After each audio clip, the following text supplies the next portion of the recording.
Now, would you say there's biblical support for the Molinist resolution to this tension? Mhm.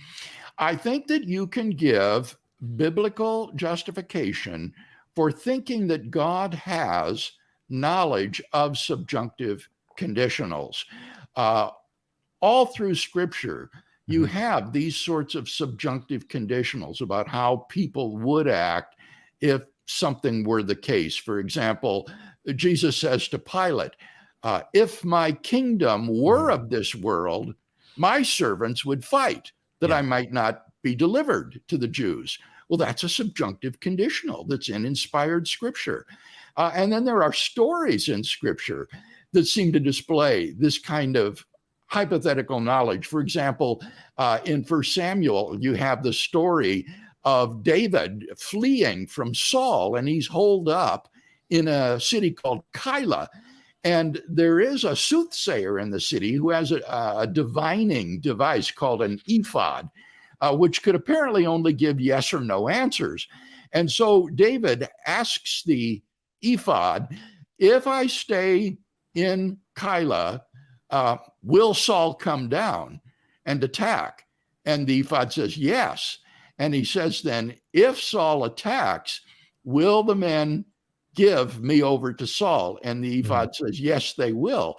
Whereupon David flees the city so that Saul doesn't come down and the men of Keilah don't deliver David over. It's clear that what the ephod was giving David was knowledge of these subjunctive conditionals. If you were to remain in Keilah, then Saul would come down.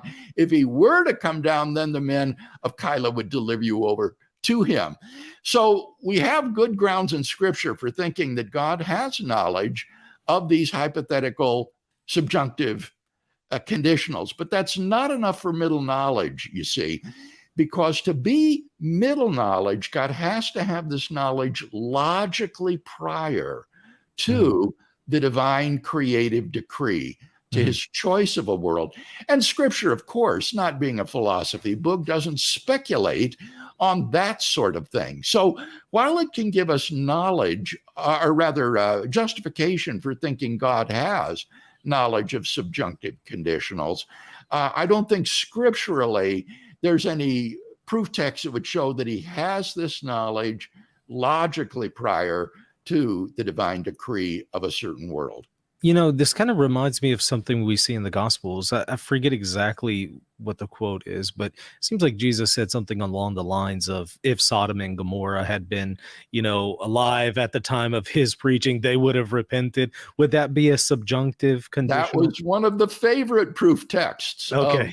Molina and his followers, was the claim that if Jesus' miracles had been done in Bethsaida and Chorazin, they would Yeah. have Right. repented long ago in sackcloth and ashes.